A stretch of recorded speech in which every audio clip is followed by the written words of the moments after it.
Welcome to the AFA special panel on how academic research can inform policy in two areas. One, which is receiving growing attention by policymakers and academic researchers, ESG, particularly the E and the S, the environmental and social. The other is tried and true managerial shortism, which policymakers believe is, I think, endemic behavior in corporate America. And we hope to talk about that and why that is. I'm Scott Bauguess from the University of Texas. I run a program in financial market regulation. I spent a decade in government before returning to academia. And today, I've got the pleasure of moderating a discussion with three distinguished panelists who are going to give their view on evidence-based policy, where it's succeeding, where it's failing, how you all should be thinking about it in producing consequential research. And I think it's something that transcends just academic citations, which brings recognition and tenure. It's about making a difference in the real world in our research. And our panelists are going to go through all of this through the lenses of contemporary issues and the large body of researchers that at times seems seemingly untethered with the perceived political realities. And so without further ado, let me introduce our panelists. And I'm going in geographical order from my office in Austin. So starting with Christian at the University of Chicago.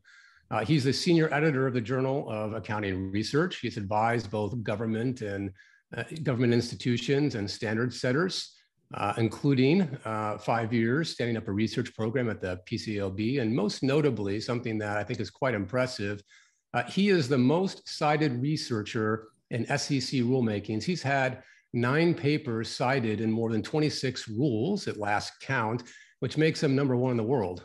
So that counts for something, I think. Next, Mark Rowe. He's a Harvard Law School professor. He writes about the law and economics of financial markets and institutions, including topics that underpin the theory of the firm, ownership and control. And unique among legal scholars, he publishes in finance journals, including the JFE. He's had at least 2 publications that I'm aware of there. And I think also, if Amazon Books does not lie to me, Mark, you have a book coming out next week on shortism. Is that true? It won't be next week, supply chain delays, but it is coming. All right. Okay. So supply chain delays. Last but not least, Alex Edmans from the London Business School. He's a managing editor of the Review of Finance. He's an author of a book that came out during the pandemic, Grow the Pie, on business purpose and profit. And we'll touch on some of those issues. He's also, I just learned from LinkedIn, the new co-author of Principles of Corporate Finance textbook, which many of you may have used when you were an undergraduate. The Brealey and Myers and Franklin book, which now will have Alex Edmans. And notably, congratulations, Alex, on being elected or chosen for Poet and Quant's Professor of the Year. So a little bit of housekeeping before we start. Each of our panelists will have 10 to 15 minutes. They can give some opening thoughts on the broader topic. From there, we're going to move to discussion format. We welcome audience questions. If you would after the presentations, if you'd like to ask one, just put it in the Q&A. If you'd like to raise your hand, I can call on you to answer live. Otherwise, you can type in your answer and we'll work it in. So let's go ahead and start. Kristen, do you want to start for us? Well, thank you, Scott, for having me on this distinguished panel. It's a pleasure. And I'm going to kick us off with somewhat more general discussion, and then we can get a little bit more into the ESG and shortism discussion as we go along. So as Scott said, a key feature of this panel, or theme of the panel, is going to be evidence-based policymaking. The basic idea for it is obviously very appealing, and so we get to see it talked a lot about. Policy making based on empirical evidence and sound theory should in principle lead to better policies. I also think because research is publicly funded or often publicly funded, it should make a contribution to society. And we can also probably say that without evidence, policies are likely to be more susceptible to political pressures. And so there's a lot of sort of, positive things or appealing things about this idea of making policy based on evidence. Now, the policymakers and regulators and standard setters are increasingly under pressure to justify their policies and rules because of this appealing idea. So you hear the term a lot, but it also comes in different forms and shapes. There's the cost benefit analysis, economic analysis, that, for instance, a term that is used by a lot of the securities regulators. And certain regulatory agencies are actually required to perform such analyses by law. We see it in our area, sort of finance, accounting, and econ. We see it, for instance, for the SEC. Here, a very important court decision was the Business Roundtable versus the SEC, where the SEC was essentially told that their cost-benefit analysis or economic analysis was insufficient, and that led to a significant change. Scott was at the SEC at the time, and has quite a lot of insights into that. But it led to major changes in terms of economic analysis that's being performed. And there are some strong also academic proponents of this idea. So this is sort of kind of like the backdrop. So let's talk a little bit about what is the impact of academic research on policy. And here my sense is that the impact of research on financial regulation, to stick sort of within the topic area that's probably most relevant to the audience, is often quite limited. There's, first of all, very few systematic accounts that I'm at least aware of contributions to policy. The Salem Center for Policy that Scott heads up at UT Austin is a place where that's how Scott knew about the citations that he mentioned in the opening remarks. There's also a paper by Rachel Jeffroy and Heemin Lee at JAR that looks more systematically at what the role of academics is in SEC rulemaking. But generally speaking, we don't have like a very systematic account. The account that we have is mostly based on citations, and one of the things we should keep in mind here, and that also is important in the context of what Scott said in the opening remarks, is that just because academic research is cited very frequently doesn't necessarily mean that it informed or shaped the public policy, right? There's the concern that it could be cherry picking of evidence to legitimize policy, and that's what Watson Zimmerman called the market for excuses. This whole notion of evidence-based policymaking actually comes from evidence-based medicine. And so if we take that as a benchmark or as a comparison, then I think our efforts quite pale in comparison. So evidence-based medicine is considered as one of the important breakthroughs in medical research, along with the discovery of antibodies and many other important medical breakthroughs. This is from a BMJ survey in 2007, where they gave them 70 suggestions, and readers could vote on what they thought were important breakthroughs or changes to medical research and medical practice. And so compared to that, I think our impact and success in finance and accounting has been quite small. And so what I wanted to talk about a little bit is like, why is that?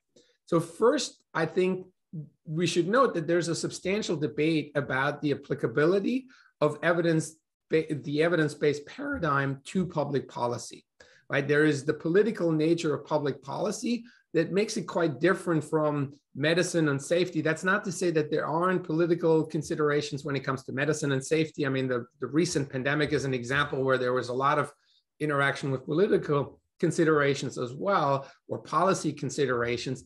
But people say that in social sciences, it's simply sort of an order of magnitude more relevant, and therefore the approach might be more problematic. And one reason for that is that policymaking essentially requires welfare comparisons, and Pareto improvements are rare. And so there's a lot of normative trade-offs that policymakers have to make. And in democratic systems, that means that the decisions are not just sort of technical decisions that need to be made. They're sort of trade-offs in terms of making one group worse off in favor of potentially some other group. And then expert judgments are key, which is something, there's an excellent piece by John Coates on evidence-based policymaking that I would encourage people to read, where he emphasizes how important expert judgments are in policymaking. One way in which we could also sort of measure our impact is this altmetric score. And there's an interesting study by Burton et al. That looks at the altmetric score, and it's not so much an impact score, it's maybe more of an attention score that looks at news sites, social media, policy documents. You might have seen it next to your own articles because a lot of journals now have it on their websites. And when we look there, Burton et al. Find that the social sciences have far less impact than the natural sciences. And among the business school disciplines here, actually finance ranks second lowest. The silver lining for finance might be that the one that ranks even lower is my field, is accounting. So the question is sort of, why is that? Is our research maybe less policy relevant? And here it's interesting to note that accounting and finance actually get relatively higher altmetric scores in policy documents. So I don't think it's that we don't speak to policy. And I think clearly that accounting and finance have the potential to contribute broadly to financial regulation, right? So if you ask the question, have we learned things from research that's helpful to regulators and policymakers? I would say absolutely. I think we've established some useful facts and quantities. One example would be the return responses to news. We have a pretty good sense for those from our research. We have pretty solid evidence on certain economic links. Like one from an area that I work extensively in is disclosure and liquidity. I think this is one of the best established, academic or economic links that we have sort of in finance and accounting.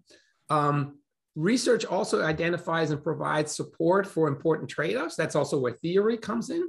And then we have a ton of studies on specific rules and policies. Think of all the studies on Reg FD, Sarbanes-Oxley Act, Dodd-Frank, and so on. So there's quite a few studies that are relevant. And I want to give you one other example because it's ESG related and hence speaks to the topic of today's panel.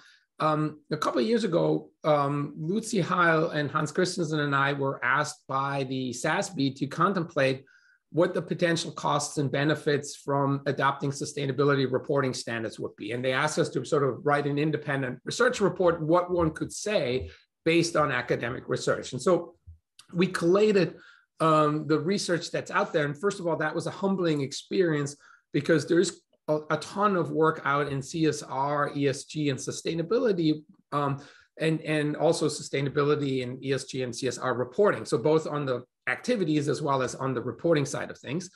And we tried to sort of put this together in terms of what, based on this evidence, what were some reasonable predictions you could have. And we realized how hard it is to actually come up with, fairly concrete predictions. One other thing we realized is that many of the traditional capital market studies we have in finance and accounting are also extremely relevant. And in fact, I would say much of the relevant literature on the capital market effects is not even specific to ESG. If ESG reporting provides material information, then I think we have a lot of research that we can lean on that tells us what the effects in capital markets from such reporting might be. But putting this sort of together and having it in the end, sort of a sense for what are the net benefits or the net costs, I think this is where it's especially tricky and where it was a humbling exercise. And we didn't try to do this sort of net analysis. Where I think research is also quite important and where we more recently have developed work is in this notion that a lot of ESG reporting is actually about driving change in corporate practices. And here we have a number of recent real effect studies that I think speak to this issue. So in sum, I think we clearly have something to offer. And so then you might ask us sort of, why is it that we still have sort of fairly limited impact? And I think this has to do with some of the challenges with evidence-based policymaking. And I want to go over a few of those. The first one is that evidence-based policymaking requires a certain standard for evidence, right? And in particular, I think causal evidence is going to be critical. It would be sort of not right to sort of go around and recommend a certain policy if we weren't sure that some of the underlying economic links and trade-offs that we needed for that recommendation weren't, sort of causally related. But as compared to medicine, randomized control trials, RCTs, are rare and relatively rare in economics, finance, and accounting. They're on the rise. We see more of them, but in many areas, they're even impossible, right? I'll come back to an example where this sort of will be clear later on.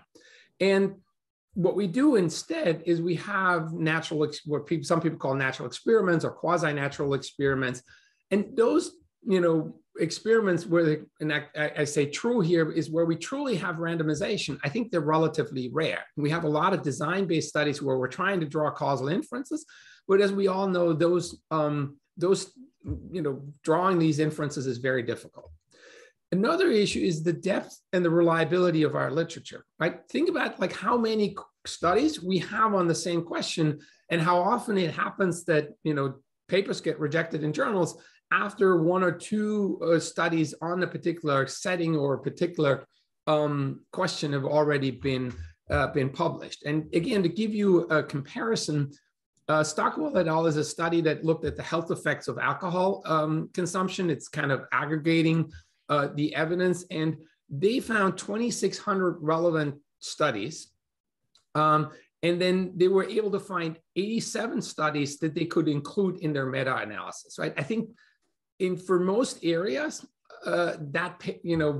we would pale in comparison to the depths that there is in say, for instance, medical research. Then there's the discussion about replicability of our studies that recently has gotten some more attention. It started with psychology with the replication project, and then it was done in behavioral economics, and Ivo Welch and the Critical Finance Review, for instance, is trying to do some more of that in the area of finance. And I think that's another important aspect of reliability that it presents a challenge if we want to use our research for policymaking. And then the last, which is a pretty important bucket, is this transmission of research findings to basically the way we normally operate, I think very often as researchers, is we produce a study, we publish it, hopefully, and then we hope it finds its way to the policymakers, right? But I think we need to be a lot more deliberate about this process. And here, I want to draw again a comparison to medicine, where that will drive home this notion that we need to essentially build an entire infrastructure if we really want to make evidence-based policymaking a reality. Medicine started with this in the 70s, and it became the leading paradigm in the 90s. So it took at least 20 years and has, of course, been incredibly successful, as I said. But what did it take to get to that point? It was a sort of a massive effort for decades. A group of researchers started and developed the foundations. They had courses, conferences, they wrote journal articles about the idea. A very important part of it is the Cochrane Foundation and the so-called Cochrane Reviews, which aggregate the literature, and they're a massive effort. Sometimes there's like 100 researchers that come together to collate the evidence on a particular question. There is a guidebook for how to conduct these Cochrane reviews that have criteria for how the research should be aggregated, how much weight should be given to certain research depending on the research methods and so on. So it's a very systematic and deliberate approach. They established databases for randomized control trials, and they also had institutional support from a major journal. So JAMA played a very important role in the rise of evidence-based policymaking. So to conclude, I think we're still a long way from evidence-based policymaking in financial regulation. I think we need to temper our expectations somewhat based on the infrastructure that we have. I think the term evidence-informed would probably be, or informing policy would often be a better term than saying we're basing the policy on the evidence. And as I was emphasizing earlier, professional judgment is going to continue to play a very important role given the nature of our field. If we're serious, I think we need to be much more deliberate and build that infrastructure. So it's a substantial investment and a concerted effort that would be necessary. And in particular, I think we have to invest in the aggregation and transmission of the research findings. And there's one other point that I just want to set up for later and not go too deep into at this point, is a core issue is also, in my mind, lack of data. right? In finance and accounting, we have a lot of data and databases like Chris CompuStat and a ton of new databases that have arisen.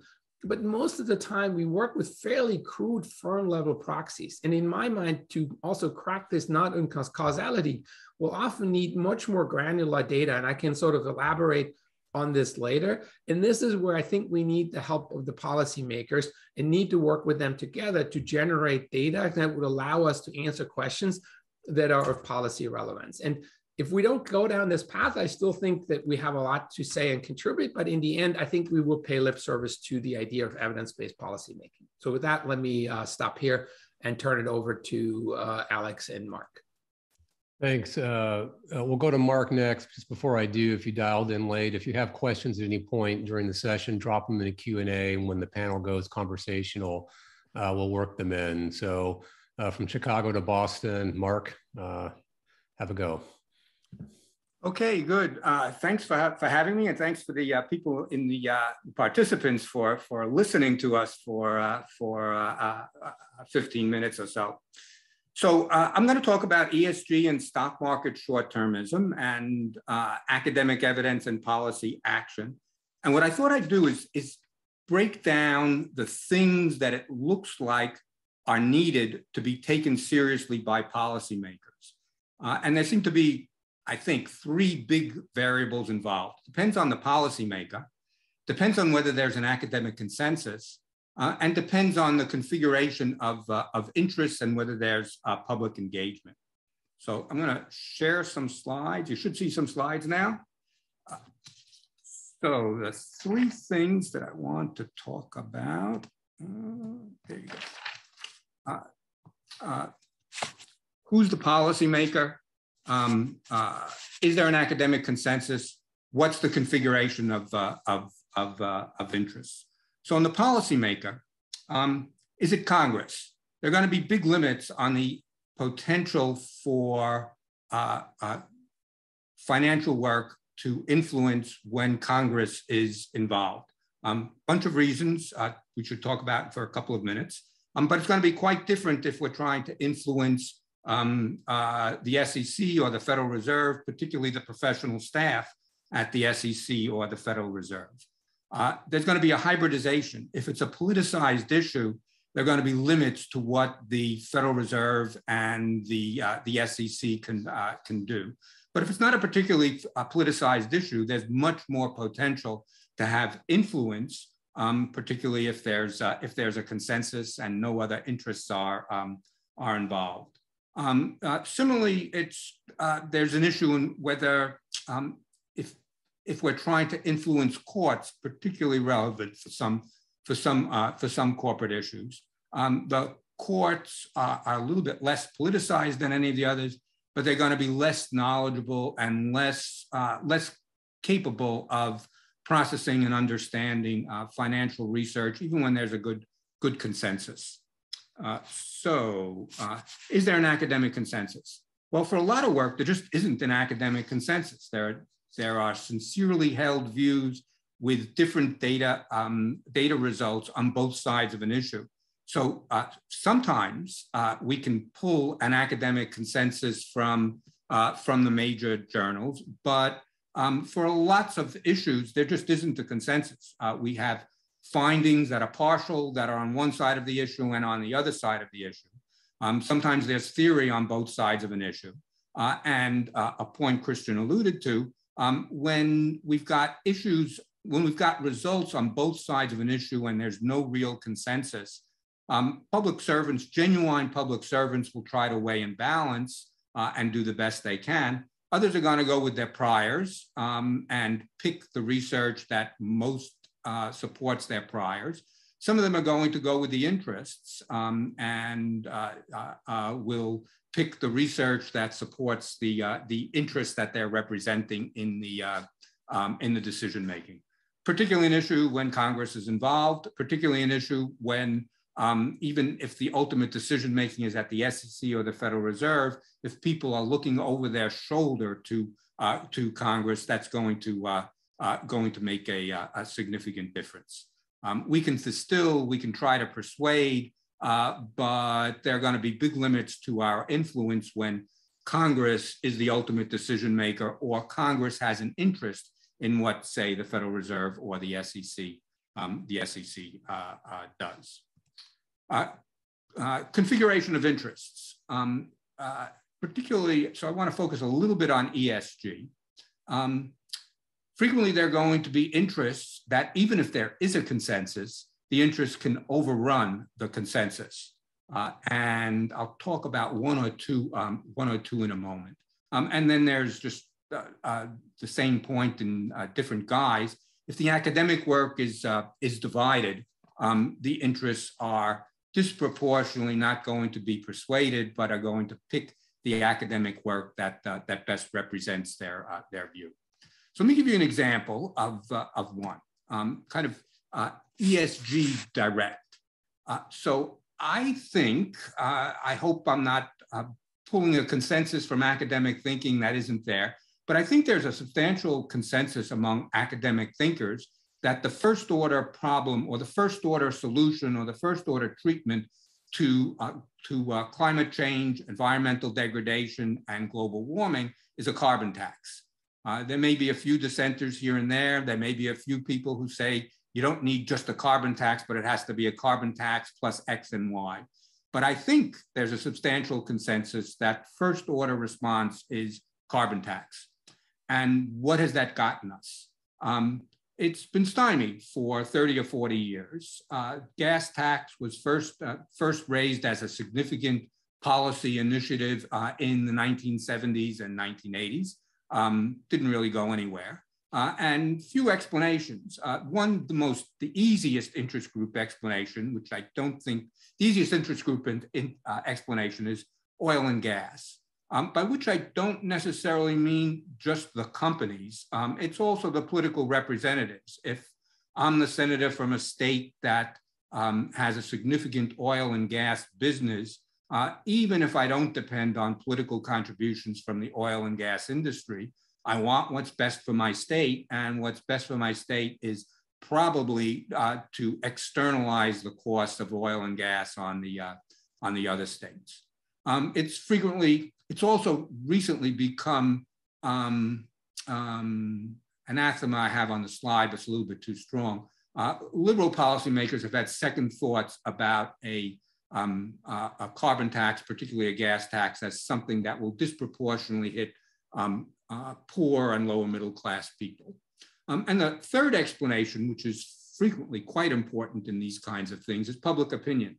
If public opinion is seriously involved in an issue, even if the academic consensus is on the other side, we have a very steep hill to climb.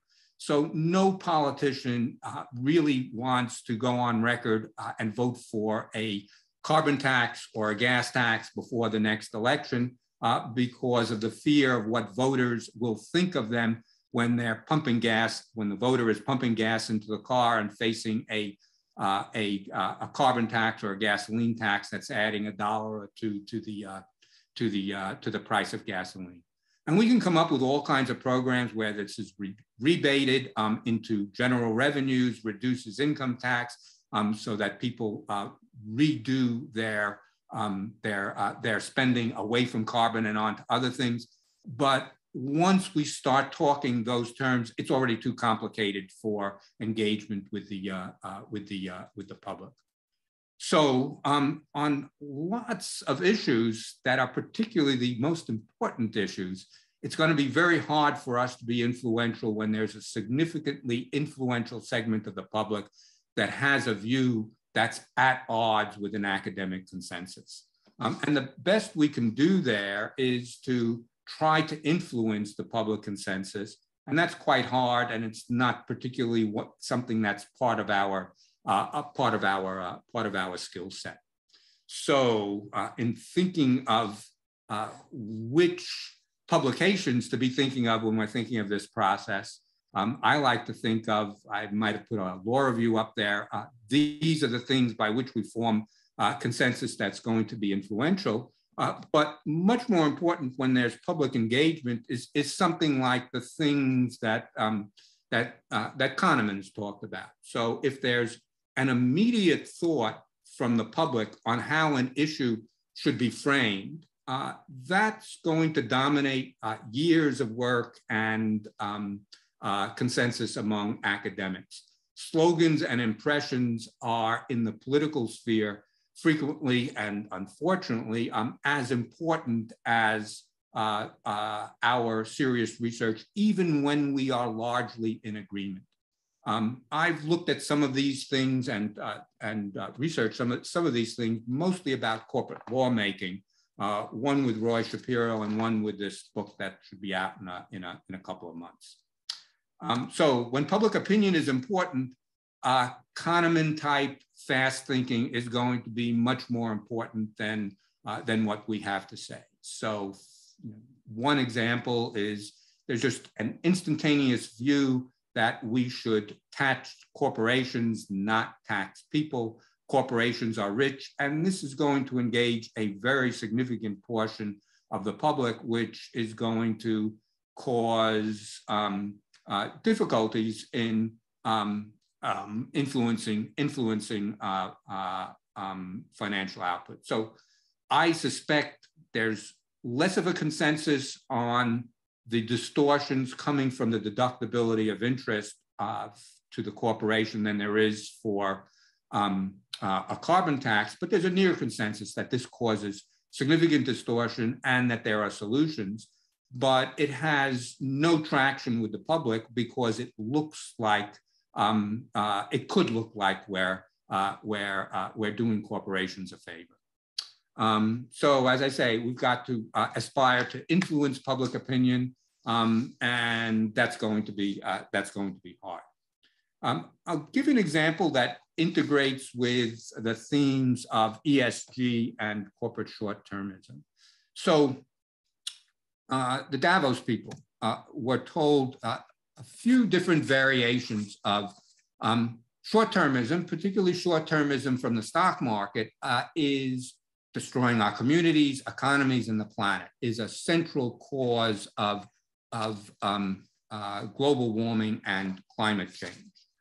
And the issue was picked up by a EU reform approach looking to create sustainable corporate governance. And the syllogism that is in much of the thinking is sustainability is long-term, stock market trading is short-term. Therefore, let's make the stock market more long-term to promote sustainability.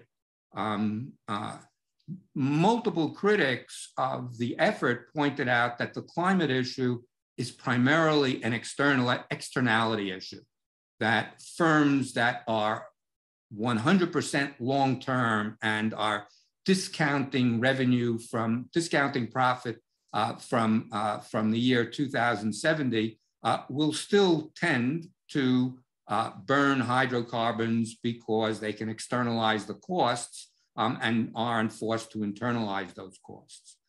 Despite the fact that they heard this from multiple commentators when they sought comments, all the subsequent renditions of the program keep this idea in mind. And there are a couple of easy explanations. It's intuitively plausible. It requires just an extra step of thinking to start thinking about the system could be short-term, is short-term, but externalities mean that each individual actor can be completely long-term and still externalize the costs of climate degradation. And the explanation, I think, lies in Kahneman-type fast thinking. Externalities are just a concept that needs a few more moments, and for the formation of public opinion, we don't get those few more moments. Conclusion, there are a bunch of problems in moving from research to policy. Public opinion is going to trump very careful research, even when we've got a good consensus. It's going to come, I think, in at least two channels. The most important is politicians are going to respond to voters. And if voters or some significant segment of voters have an opinion, then politicians are going to respond to that opinion And so we have to, for these kinds of issues, not just talk with professionals at the SEC and the Federal Reserve, but somehow influence public opinions. Sometimes the politicians themselves are susceptible to these kinds of Kahneman-like heuristics. My experience in dealing with some of them is that many of them are quite good at grasping at this when you talk to them for that extra 5 seconds, but they recognize who's putting them into office and so withdraw from thinking about the research. Carbon tax, I think, is a good example. I think, my personal views, I would trade almost everything we're doing in terms of corporate governance reform vis-a-vis climate change if we could just get a carbon tax. But we can't, or thus far we can't. And the main reason we can't is some combination of public opinion and the interests. So conclusion, let's not be particularly optimistic. Lots of times we just don't have a consensus. When we do, the consensus can be overcome by two things: interests who go the other way, popular opinion if it goes the way. And if there are both interests and popular opinion going the other way, we're writing for one another and not writing for the immediate public interests. Unfortunately, a significant portion of the most important, not everything, but the most important things in ESG, in ESG, are the things that engage a large segment of the public, and we can't be sure that we have that much influence over public opinion. Thank you. Mark, thanks. You brought up a number, I think, of really important issues and points that let's tease out in the discussion. I see that the Q&A silence has been broken. If you have questions at any point during the presentations, go ahead and drop them and we'll circle back to them when we get to the conversational aspect of the program. Alex, your turn. Great. Well, thanks so much, Scott, for inviting me to be part of this panel. And thank you to the AFA for coming up with this panel to begin with. It's really important that we discuss these issues. Obviously, thank you to the audience for giving up a couple of hours on a Sunday to listen to us. So how I'm structuring this is I'm going to go through one concrete, specific example of how policy has been divorced from academic research. And I'm going to start with that. It's just to show how bad it can get and why it matters. And why? Because there's so many things we can do to improve the profession. So why is it that the policy relevance is one of the dimensions we should focus on? I hope to highlight, well, how bad things can get if we don't change the way in which we're influencing things. And then from that one specific example, I'm going to have some general reasons as to why we might not be as influential as we could be. And then finally, similar to the spirit of Christian, to come up with some solutions as to how to change that. Now, the example that I'm going to have is a deliberately tricky example. It's one on diversity. So this is a very hot button issue, which gets a lot of the fast thinking of Kahneman quite activated. And it's something that I obviously have strong preferences for. I would benefit from any ethnic diversity or age diversity initiatives. In terms of gender diversity, that's something I strongly believe in as well, appointing women, for example, to the editorial board. The new edition of Principles of Corporate Finance uses female pronouns for the CEO throughout. That is not supposed to be a gimmick, but it's recognizing that language really matters. If you look at all the classic finance texts, they assume CEOs can only be male. For many students for which this book might be their first ever interaction with finance, I think it's important to reset that. So what I'm saying here is nothing to do with my personal opinion of diversity, which is obviously clearly positive towards it. It's just purely a statement on what the academic research shows. So what I'm going to take is the UK Financial Reporting Council. So that's like the equivalent of the SEC. And they set the corporate governance code. This matters. That's the set of guidelines that companies need to adhere to or explain why they don't. And in 2017, what they did is they wrote a report saying there's clear evidence that female representation has a positive impact on performance, a causal statement here about why diversity benefits, and also ethnic diversity also has that positive impact. And so when a statement like that is made, people will latch onto it. We have the fast thinking because of confirmation bias. And we have, for example, the UK Treasury Committee just quoting that report verbatim. And so when I read this, I looked at, well, what is that footnote for? What is that clear evidence? Well, what was surprising is they only quoted one study. Can that be clear evidence? And then when I read that study, it had a lot of basic mistakes. It was by McKinsey. And it was not just the causality thing, even though that's important. They were making causal statements. There was not even a correlation. And the errors here was something that would not even get past a master's thesis. Right? There were no tests for statistical significance. There were no controls. They only looked at 2-year performance when the whole point of ESG is we're looking at the long term. And then they're using inconsistent time periods. They have different measures of poor performance. They handpick one 2-year period for some measures, and they handpick another for another measure. And when they look at total shareholder returns, they forget to ignore dividends. So this is really basic stuff, which is really wrong. But despite being so wrong to any academic, it is really influential. And McKinsey has not been really called out about that. They've just continued with the 2020 study, just doubling down on the existing research. Now, I did respond to the Financial Reporting Council study, just highlighting the issues with that research. So what they thought was, well, let's ourselves do our own study. And they released this study just a couple of months ago, which also finds similar results. What they found was that higher levels of diversity are correlated, at least that's not causal, with better financial performance as measured by their EBITDA margin. So I looked at the tables in the back, the tables for EBITDA margin, which was their measure of performance, and I found there were 90 different regressions with different sort of time periods and measures of diversity. 0 was significant. Not a single result was significant. This is the executive summary of the paper claims they found significance. Later on in the paper, they're claiming this, and why it's bold, it was bold in the actual report. So I'm not over-exaggerating, this is how it came out. And that was based on 180 regressions, of which 7 were significant and 2 were significant in the wrong direction. And they clearly hadn't heeded the problem from McKinsey. They also forgot to take dividends into account when they're calculating total shareholder returns. And so that's something I just wrote about in Medium, the issues with that particular study. Now, the problem is not just the McKinseys of this world. We think about how academic research can be the solution to practitioner articles. But the big embarrassment was that this was supposedly an academic study. And the embarrassment is on me because it's actually done by my own institution. So London Business School was commissioned by the Financial Reporting Council, in addition to this consultancy, to do that study.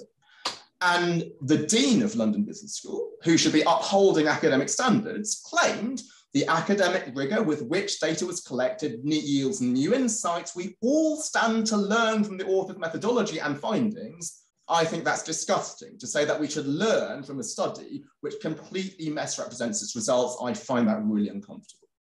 And similarly, the forward from the author says that we treated this opportunity accordingly with the rigor and care of our best scholarly research. So what's the impact of this? Why does that matter? Well, everybody thinks it's a truth university knowledge that you just add more diversity, be it gender or ethnic, and performance will rise. So some chairs interviewed in the study say things like, I don't want to see any men. I don't care if they're Jesus Christ. I don't want to see them because the evidence is so strong. And why is this important and why is this uncomfortable? So before I get to that, what do we get in terms of the academic research? So what I've done is I've taken 2 studies, the McKinsey study, and I've also taken the FRC London Business School study. But when we look at academic research in general, we have Jesse Fried from law, and he says, well, if you look at all the evidence, actually, it's either negative or neutral. And then you look at disciplines outside, or I'm taking people outside of finance deliberately, Catherine Klein from management. She says, well, research done by consulting firms is not as rigorous. Actually, also, she finds in the management literature, you don't find this consensus. And we can look at psychology as well. And what they point to is there's obvious appeal in simple, straightforward claims, quite like the fast thinking that Mark referred to. And so why does this all matter? So let's think about the business case for diversity. The Financial Conduct Authority, which is the other regulator in the UK, recognises that diversity probably does matter. Things like diversity of thought or cognitive diversity, that can certainly include ethnic diversity and gender diversity, but includes so many other things. And if we take this reductive approach by basing our decisions on these simple studies, we have this sort of add diversity and stir approach. Let's just add some token people, and then we think we're going to improve performance. Also, what we think should matter is diversity and inclusion. It's not just sufficient to put some minorities on the board. We need to find a way in which to actually use their knowledge to try and create a culture which harnesses dissent. But just to reduce this to adding people, that's probably going to be also reductive. And finally, maybe we don't even need a business case to begin with. What makes me really uncomfortable about these diversity studies is McKinsey and the others says, add diversity because you're going to make more money doing it. By add more diversity, EBITDA margin goes up, total shareholder return goes up. But what about do it because it's the right thing to do? Do it because we want the organizations that we're part of to have a diversity of people at the top, senior management and so on. So when I took over the Review of Finance, we hadn't had any female editors in our 20-year history. I added 2, and this was not based on any academic research showing that diversity improves the quality of editorial boards. It's just the team that I wanted to work with. I wanted this to be a diverse team. So I think there's a big problem in trying to push research showing add diversity, get more money, because let's say a company does that and then performance doesn't improve, then that could backfire and that could actually hurt all future diversity initiatives. Sometimes we don't actually need evidence for something where actually one of the reasons for doing this is not financial, but actually a social benefit. And so in my final 5 minutes or so, let me talk about sort of generalize from this one specific example to what might the barriers be and what we might do about it. So why is it that these studies have been latched onto and become really influential despite 0 out of 90 regressions working? 2 things. One of them is confirmation bias. You have a view of the world, and anything that supports your view, you're going to latch onto it, even if it's flimsy. The second, which is not so known, but also important bias, is black and white thinking. So this is the view that something is always good or always bad. So some people might think, well, diversity is always good and always more is better, when it might matter in some contexts, but not others. And often truth is much more nuanced than these simple soundings. And as a consequence, good academic research gets ignored. So there's some great papers published in journals like the JFE by Adams and Ferreira, which get ignored in these literature reviews. Practitioners get away with sloppy research, and also academics get away with sloppy research. If you want to have an impact, then you might just want to try to do a study like the diversity one that I showed. And why I highlight this, we often think academics might be the solution to the practitioner research, but academics ourselves, we have our own biases, we might have incentives to try to get a lot of media coverage. Another barrier is that, and this is what Christian highlighted, is that academics get 0 or negative rewards for influencing policy. So if you're junior, how do you get tenure? You get published in the top journals. Once you're senior, what might your objective function be? It might be something like influence on the profession. We look at, say, the biographies of people who stand for election for, say, the American Finance Association or the European Finance Association. It only says things like their academic contributions. Really, policy impact has very little to do with it. Sometimes it can be negative. There's some view which is that if your research can be dumbed down to the Wall Street Journal, then it can't be highbrow academic research. And I think this is really sad. And finally, and this is something I feel really strongly about, is that academics often see each other as rivals. We have this pie-splitting mentality, thinking that there's a fixed pie, and anything that we do to hurt our colleagues in the profession helps us. So let's say I'm an ESG researcher. if I am to rubbish and trash all the other research by other academics, then I can be seen as the #1 academic researcher on ESG. So we can get really territorial about our new agenda. So we think that if we are to reduce everybody's slice of the pie, then there's more for us. No, because all of that pie gets taken up by practitioners. It's the McKinseys of the world who are going to come in and step in and get all that research time if we are not promoting the research from our fellow scholars in the profession. And that's something I gave an FMA keynote a few months ago called The Purpose of a Finance Professor, perhaps on how we can be more collegial as a profession. Now, the consequences, this is my penultimate slide. Bad laws get passed, right? We can have bad legislation. And often this legislation is anti-finance. So not only is it bad for the economy, but it's bad for our particular discipline, right? Why people, when they want to study electives within business schools, they're often anti-finance. They think, well, finance is actually not good for wider society. Let's do strategy or organization behavior. The public doesn't recognize the value of academic research because what we do is irrelevant. They might think, well, let's look at the McKinsey study, right? That's enough. Why should we donate to fund a new endowed chair? Research has already been done by consultancies. Companies think, what's the point of spending so much money for executive education at Chicago or Harvard? We can just launch our own executive education programs. And students themselves, I've had students come to my elective and responsible business. They're saying, well, why don't you teach this one particular case study? Why are you teaching some large scale research? They don't recognize that. The third consequence is more an intrinsic one.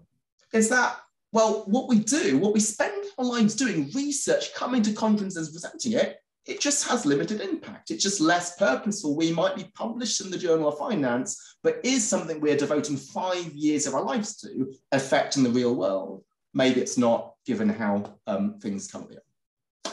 So my final slide is, what are the solutions? And I've just got 3. First is I think that we can coordinate much more. We can see ourselves as colleagues in the profession. So Mark mentioned the European Union Sustainable Corporate Governance study. And what Mark and I did is coordinated with some other academics a call for reflection, highlighting, well, what are the concerns that we had, why this was divorced from the evidence. And what was important is that Mark and I and the others, we didn't agree on everything. But what we thought is, let's put aside our differences and let's find some common ground that we can agree on and put our names to that. And I think sometimes as a profession, we highlight our small little differences. This methodology might lead to a different result than another, when actually there is some consensus on some basic things, and we can highlight that. We can have centres like Scott's centre, which tries to make a research influential. June Yang at Indiana has recently set up an institute. And what's great is she's inviting academics from other institutions to present at that, not just to push Indiana's researchers. Second thing is just to share each other's work. Right, so some of us might have public profiles on LinkedIn and Twitter, and some people will use that just to market their own research, but let's market the research of our colleagues in the profession, which are pertinent to the issues of the day. So maybe the SEC, they were just passing their proposals. Maybe we haven't studied research on those topics, but if we know of others who've done that, let's try to put this out there and influence policy. And the final thing, and it's great that we've got some leaders of the profession who are here in the audience, if we are sort of department chairs or senior professors, can we evaluate the policy impact of our junior colleagues when they come up for tenure? And this is not only positively, but also sometimes negatively, because you think of, well, do you get more media coverage? It's easy to do that by publishing something which is actually incorrect, but consistent with confirmation bias. So let's reward actually getting good research out there, but also make sure that that doesn't lead to people trying to just get media column inches when something's actually not based by rigorous research. Great, thanks very much once again for the opportunity, and let me pass back to Scott. Great, thanks, Alex. All 3 of you gave a lot of fodder for our discussion. And all of you, take a look at the Q&A. If you see a question you want to answer in the normal course, please do. Otherwise, I'll circle back and try to get to them all. So I want to start off. I'm going to each ask you 2 questions. One is, on a scale of 1 to 10, how well do you think academic research informs policy decisions? So think of a number, on how well you think academic research currently today informs policy decisions, and then give that as a benchmark to the other question I'm going to ask you, which is, at a high level, how well do you think academic research is informing contemporary policy issues? So in your domain, the things that you think about, how well does academic research inform contemporary policy issues? And so, Christian, why don't we start with you? So on the first one, my grade would probably be depending a little bit on what you mean by how well academic research informs. So if you mean the extent to which it is actually used by policymakers, then consistent with my opening remarks, it'd probably be a 3 or 4 out of 10. Right? But if you mean the extent to which it's actually relevant to policy decisions and could inform, then I would say it's probably more like a 6. Because I think we do have a lot of academic research in econ, finance, and accounting that's extremely relevant and helpful when it comes to policy decisions and should be taken into account, consistent with, also the remarks that Mark and Alex gave. So to give you sort of at a high level, an example of this, which would get to your second question of how well academic research informs a contemporary policy issue, the one that comes to mind for me here is the one that also was, there's a question in the chat about, which is mandatory ESG reporting and having sort of standards for how to report on ESG issues. Now, that's related to the study that I did with Hans and Leuz that I mentioned in my opening remarks. And when we went through this exercise for ESG reporting, the question that we used, kind of like in the background, we were asking ourselves was basically, what is it that we can say based on academic research on whether ESG reporting should be mandated and what the economic consequences might be? Can we collate the various costs and benefits? And based on this exercise, I would say that there's quite a few insights that we have to offer. And so what are some of them? I don't want to take up too much time, but just to give you at the high level some insights. For instance, we can be pretty sure if ESG disclosures provide new and material information to investors, then investors will respond, and the capital market consequences are going to be the ones that we've extensively studied in finance and accounting, right? So better information tends to lead to better liquidity or improved liquidity. We'll probably get some cost of capital effects. We're probably going to get some effects on the capital allocations, likely improving capital allocation. We probably also get some better oversight with better information. The shareholders, the stakeholders can better monitor the company, so you get better oversight. We also get some costs. So for instance, one of the costs that's been extensively studied are proprietary costs. So competitors and suppliers, customers looking at the information and using it. So that's particularly relevant in an ESG context when companies provide fairly granular information about their business processes. So there's some pretty significant costs, and we know from research that proprietary costs can lead to less innovation, for instance. So I think there are important costs and benefits that we can put together. As I was saying in the opening remarks, where we're not so great is like, how do we put those together in some kind of net? And then the final category that I think we've recently learned quite a bit about that we can maybe talk some more about later on is the real effect. So to this idea that in part why we're doing ESG and mandatory ESG reporting is, I think, because we want to change corporate practices.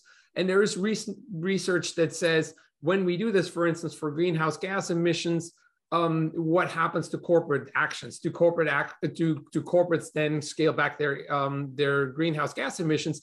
And there's some research that would be supportive of that notion. Again, the question is that going to be enough? Is this going to be optimal? We don't know, but we can directionally at least tell people what we would expect to happen. So let me stop here and have the others chime in. So Mark, I heard you say something in your talk, I thought I did anyway, that said that the more politicized an issue is, the less impact academics could plausibly have. And it's small ball if it's not politicized, and academics could have greater scope for influence in policy making. So in addition to your score of 1 to 10 in thinking about contemporary issues, did I get that correct? If not, can you correct me and expand on it? You got it right. So my numbers are approximately the same as Christian's, I'd say, where in terms of our actual influence on policy, it's about a 3. If we did everything right, maybe we could get it up to a 5 or so. And there are 2 main categories of reasons, of things that put the lid on it. One is what Scott just mentioned, is there are some things that are politicized political decisions in which the decision is going to come out one way almost no matter what we say. And maybe sometimes on some things we might have some influence on public opinion, but frequently not. And the second reason why I think there's a lid on our influence is the limits of what we can find by doing good financial, legal, empirical, theoretical work. There's just some things that we can't get to in our work. Now, I think it's well worth it to figure out how we can get from 3 to 5, and there probably is some low-hanging fruit to help us get closer to 5 than we are now. Maybe we'll talk about that a little bit later. So I don't think this is one for despair. We can't do anything better than we have now, but let's not be too optimistic that we can change the world with our research. So Mark, do you think we should, as academics, do you think we should treat Congress different from federal agencies? In other words, federal agencies should be beholden to evidence-based, but Congress can just do whatever they want. Am I being extreme in my question here? It's more a matter of expectations. That is, we should push Congress, and if we're invited to testify on an issue, we shouldn't give up, and we should indicate if there's an academic consensus or if we have an opinion based on the evidence that we've seen. Senators, members of Congress, this is what the evidence is showing. And then if you go down this route, you're going to cost 1% to the GDP next year. So I don't think we should give up. We should just recognize that there are going to be limits on our capacity to influence when it's a political issue in which public opinion and interests are deeply involved. We should still fight the good fight, but don't expect to win. So before we go to Alex, I want to turn back to Christian for a second and just ask the question based on incentive, something that you just talked about. If, for example, an academic were invited to testify in front of Congress or deliberative body, do you think that gets rewarded by academic institutions, and should it be rewarded? Is that an important part of what academics should be doing? I mean, I would say it does get rewarded in the sense that I think people will recognize that that means you've done influential work that is relevant to the particular domain. Whether it gets recognized enough, you probably, you don't get time off as a result of the time you have to put in, or you don't get, any financial reward. But in terms of people recognizing it, like my colleague Brent Neiman was recently, asked to testify and take on a role. I think colleagues were looking at this as a positive, that he had something important to say, and there's other examples. So I would say yes. But it still is what Alex was saying initially is very relevant. Is the issue is that initially it's all about research, right? It's not about the policy impact of the research. So this comes sort of later in the careers, and the research impact is still probably the predominant influence or metric based on which we get evaluated.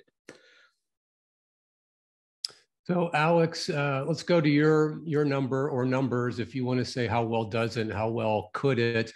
And I just want to point out in terms of contemporary issues and something you talked about in your remarks, Jeff Rosen had a question in there that talked about a certain percentage of diverse board members and required thresholds. Could you actually put limits on it? And I'm wondering if you can, in addition to your contemporary issues, if you could also address that. So a lot of things there. Yeah, absolutely. I'm going to be a bit more optimistic than Christian and Mark. I'm going to say 5 rather than 3 or 4, but that 5 is tainted. So that 5 is sort of a halfway. Sometimes it's 1, and sometimes it's 9. It just depends on how appealing the academic research is. So if it's something that policymakers like, they're just going to latch onto it. And so I have some research on increasing the horizon of CEU pay. So do a few others on the audience like Sanjay Bhagat and Mochi Grunju. And so that's something which is quite inoffensive. That's consistent with what policymakers want to do. So they will try to lengthen the horizons of pay and quote that research. So that is, I think, influential. But when the research finds something which is perhaps not what we'd like, maybe CEU pay isn't overblown, or maybe share buybacks aren't as bad as people think, then that will typically get ignored. And then to answer Jeff's question, why this matters is that there are possibilities of regulating it. So there's 2 ways of regulation. One is the regulator themselves regulate. So with NASDAQ, there's requirements for board diversity. And so that was why Jesse Fried wrote his review article. That was in response to now this NASDAQ rule. But the second is that regulation, more broadly defined, can come from investors. So there are some investors with policies where they will always vote against nomination committee chairs when the amount of diversity does not go above a certain level. And I think that is really powerful. And if you speak to the people why, there was one of the big 3, the director of stewardship. I had lunch with him and I asked him, well, why does he have this policy? He says the McKinsey study. And then I said, well, can you tell me about what the McKinsey study showed? And he said, we hadn't really read the study, but everybody knows the McKinsey study shows that diversity improves performance. And then I just went through it and he seemed visibly shocked, but I'm sure when he went back to the office, they did not change their policy. So I think this is powerful. It's not just the regulator, but investors also can regulate companies, which means that academic research is even more important. So are there particular failures or are there in our current body of scientific knowledge that are at odds with current policy pursuits? Are there disconnects in what we know to be best practices or true and what governments are trying to pursue in their policies? Alex, you want to start off with that? Scott, can I just, before we go in, I just want to jump in with one comment on something that you were discussing with Mark earlier before we sort of move on, which is interesting. So there is the famous Alan Blinder quote, what he calls the Murphy's Law of economic policy, when he says that economists have the least influence on policy where they're the most, where they know the most and agree the most, and they have the most influence on policy where they know the least and disagree most vehemently. And that, I think, illustrates perfectly what Mark was saying on how the disagreements sometimes get then used in the political process. And I want to just point out one thing also to the audience in case you want to check this out. At Chicago, we started a couple of years ago, and this was the idea and initiative of my colleague Anil Kashyap. We created this, what they call the IGM expert panels. And these are panels that we now have 2. We have one for Europe that I run with Ramesh at Weitlingam, and also Anil runs a panel with US, and they get questions on popular policy questions. And the idea is to see whether there's an academic consensus. And one thing that's interesting that came up is from running this panel over a number of years now, that basically shows that there is actually a lot more consensus among the academics on certain policy questions than we think. And we asked some people to analyze the data for us. And so Gordon and Dahl in 2013 wrote an article in the American Economic Review, in the AR, that looked at the polls of responses. And it showed that actually there is remarkable consensus when the literatures are deep. So in that sense, I think we're sometimes better actually as a field than we sometimes think we are. And that is, I think, where I very much agree with Alex, that we should make a concerted effort to often sort of highlight our agreements rather than highlight the disagreements, because there is actually a lot more agreement on many important policy questions than people sometimes on the outside think, or when they make the joke about, the 2 one-handed economists, that's pretty well known. So on that, Christian, if we have consensus where the literature is deep, we're all very familiar with the long gestation for successful research getting through the process. And we also know that contemporary issues come up in flashpan kind of ways. Is that what is contributing also to the disconnect? Is it with the big issues when they surface, there's not yet a lot of research and therefore anything goes? I mean, is there a correction to that issue or problem? I'll just open that up to everybody. I've talked a lot, so I'll let the others go first.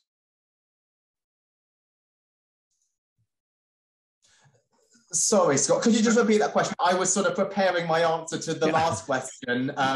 So I just wasn't paying attention to. Yeah, so Christian had mentioned that we have consensus where the research is deep and rich, and it takes a long time for research to get deep and rich, and contemporary issues and policy issues tend to come up very quickly. Right, so there's a disconnect between the speed with which policymakers want to make decisions and how fast academics can weigh in on it. And so just an open commentary, do you have any thoughts on that? And is that just a perpetual problem that can't be corrected, or? Yeah, so I will actually say something to slightly moderate my earlier comments. So obviously impact and relevance is really useful, but I will stress something that Christian emphasized. The research does come first. And often you might actually just want to do research even if there is not immediate policy relevance. So we see there's a PhD student asking in the Q&A, should I focus on impact and informing policy into research projects right now?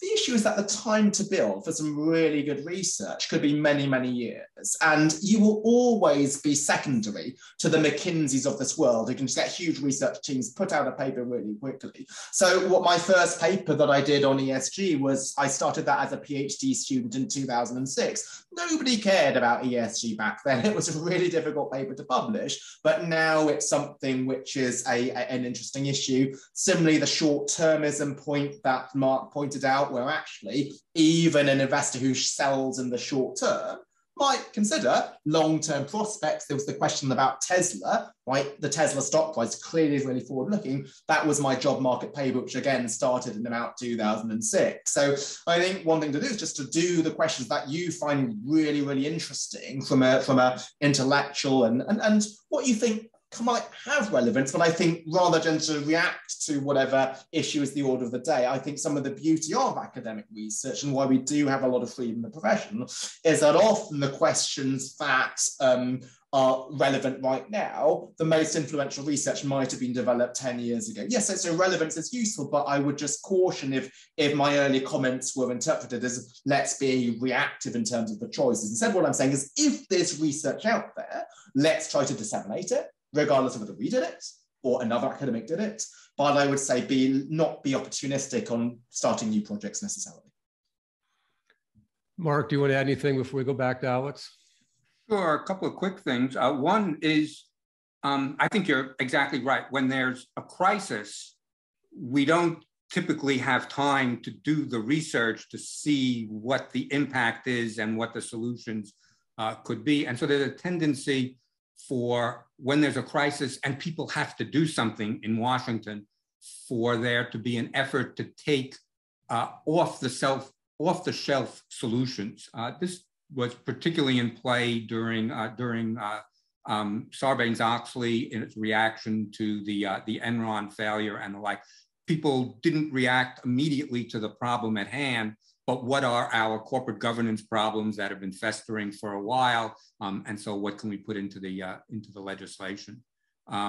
For a lot of other problems, we're not dealing with something in a crisis mode that requires immediate answers, and the kinds of things where there's some reasonable hope that we have research that we can really, real research that we can really turn to.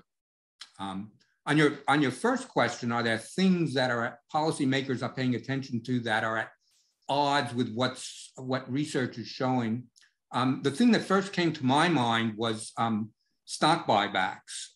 It's hard to find anybody in Washington who's neutral on stock buybacks. It seems that everybody who has an opinion is negative on stock buybacks as decapitalizing the American firm. I think most of the research indicates that cash levels in public firms have never been higher, so they're not being decapitalized.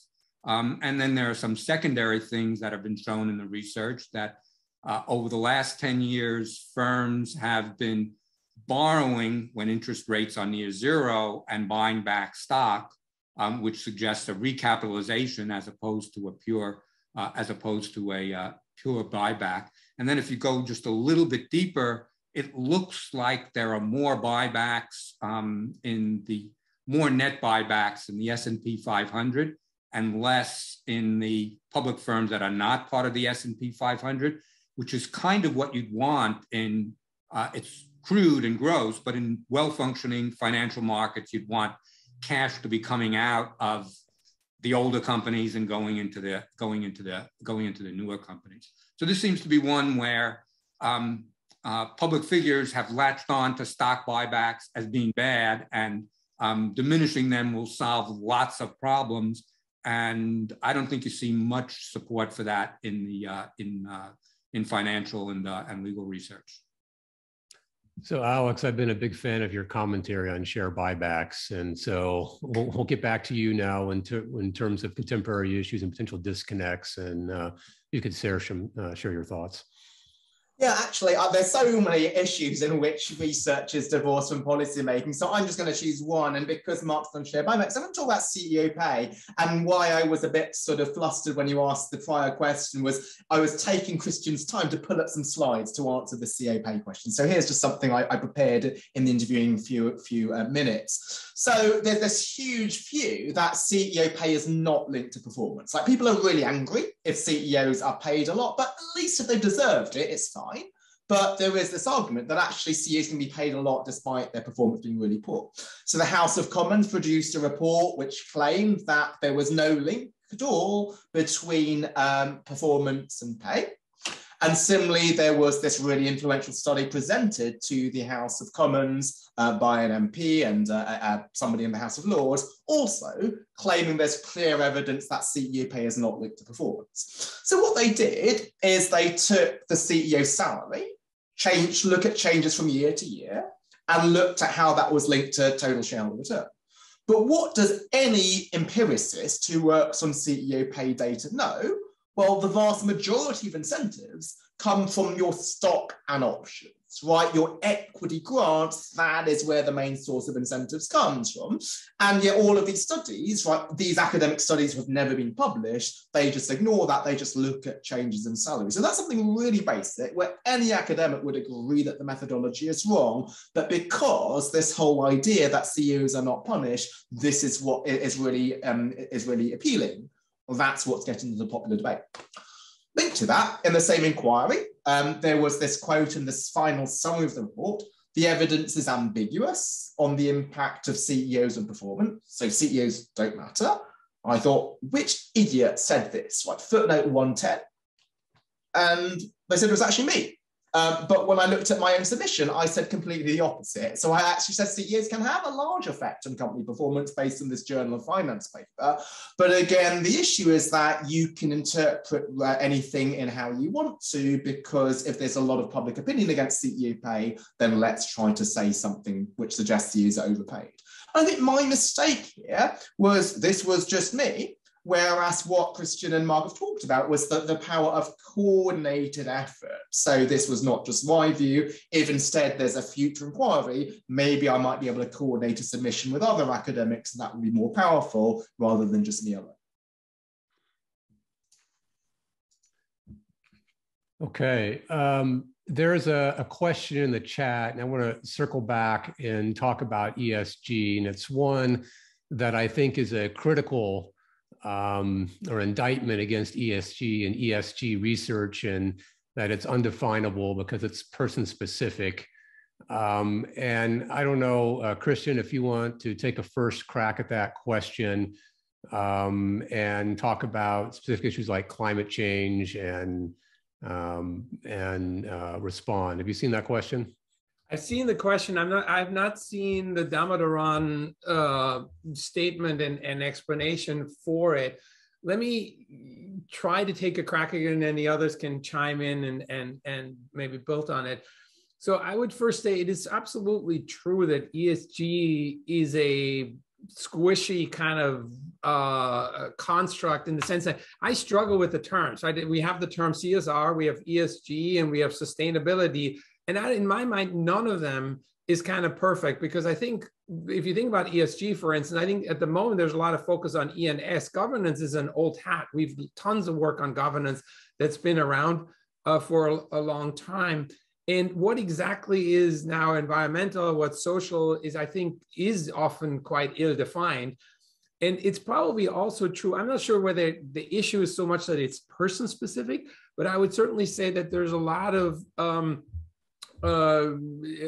good reasons to believe that it's certainly very firm specific, right? So what is in the academic literature, there's a lot of talk about the idea of materiality and like what is material to certain businesses. And it plays actually a very prominent role in the whole debate over ESG reporting. And let me briefly explain why. So the question is obviously what is material for one company because of its business processes isn't necessarily material to another company because they might be manufacturing in a different way. They have a lot of outsourcing or organize their production in a different way. And so I think this notion that what is material to one business isn't necessarily material and relevant to another is certainly an important aspect. And then the other aspect of the comment is probably related to the fact that what you want companies to see do has a lot to do with your preferences in terms of how you look at these environmental or social issues. And that is, I think, clearly one of the challenging issues with the ESG topic.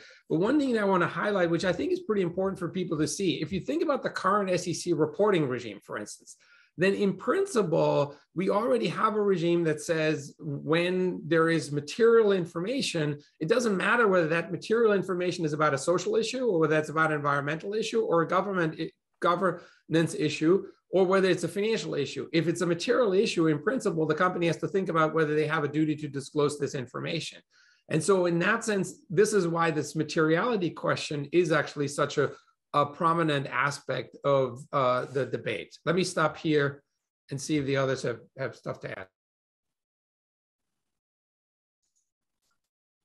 Great question, Charles. I think this idea that ESG works or ESG doesn't work, that just doesn't make sense to begin with, because ESG comprises so many different dimensions. It's just like asking, is food good for you? Well, some food is good for you and some food is bad for you. So to make sweeping statements as to whether ESG pays off, I don't think is right. So I do think Damodaran is right in some degree, but I also think Damodaran and other critics of ESG investing go too far the other extreme. So you have some ESG cheerleaders who claim it always works, others who claim it never works, when actually the research shows that some dimensions of ESG might pay off. So there's some governance dimensions that work. My paper on employee satisfaction, that's one dimension that works. And also Christian refers to this Sarah, Freeman, and Yoon paper, which is certain material ESG issues work. But what that suggests is that rather than looking at ESG in aggregate, let's look at specific dimensions. And even when you focus on one dimension, that dimension may work in some settings, but not others. And let me just have an opportunity to share somebody else's research. So this looks at the effect of gadfly activists. So these take one issue and they try to impose shareholder proposals on that one issue to every single company. Irrespective of materiality, this is the bee in their bonnet.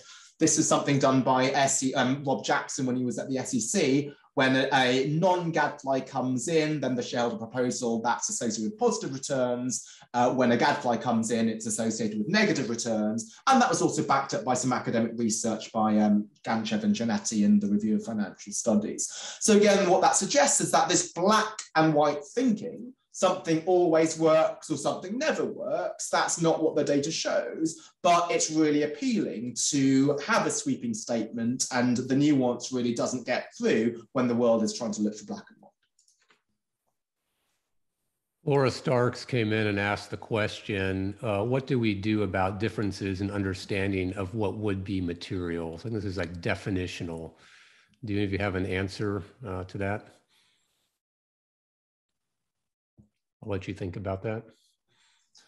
Yeah, sure. So there's different approaches to materiality. So what the Sarah Freeman Yoon paper did is they looked at the SASB definition of materiality. That's one definition. It's not necessarily the most definitive one, because it's something where there could be just different views, but even that simple measure of materiality, that did seem to be linked to shareholder returns.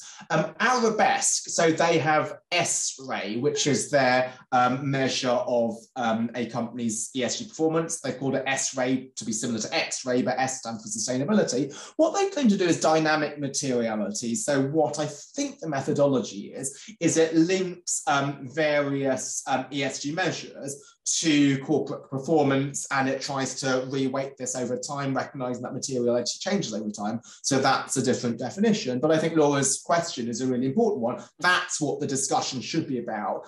Do we think this issue is material or not, rather than more blunt ideas such as believing that something always works and something doesn't work, and therefore not even needing to think that we need to consider materiality to begin with. Yeah, let me add to this maybe two quick thoughts. In the sense, I agree very much with Alex that I think what is material and what isn't is very difficult to define, and that the SASB went through this process by industry. So they recognized that this is likely to be an industry-specific concept. And so they tried to do this by talking to industry experts, to practitioners, to get a sense for what are likely for a certain industry to be the material issues. And I think that's an important process to go through. And it's important that we have technical experts even here to sort of think about what are the sustainability issues for particular business processes or industries. But just to illustrate, that's the second point I want to make, how squishy the concept is, or how tricky it is.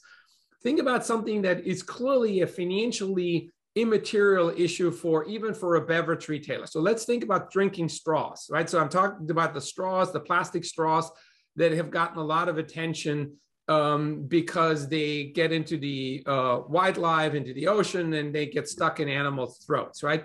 So think about this issue. So from a financial perspective, the drinking straws are cheap, they're immaterial, and there's probably not something that you're necessarily thinking about, talking about. But if now consumers object to the use of drinking straws, they think they're a problem because of how they impact animal life, and there's going to be consumer boycotts of the beverage retailer using drinking straws, then very quickly this issue becomes also even financially material to investors.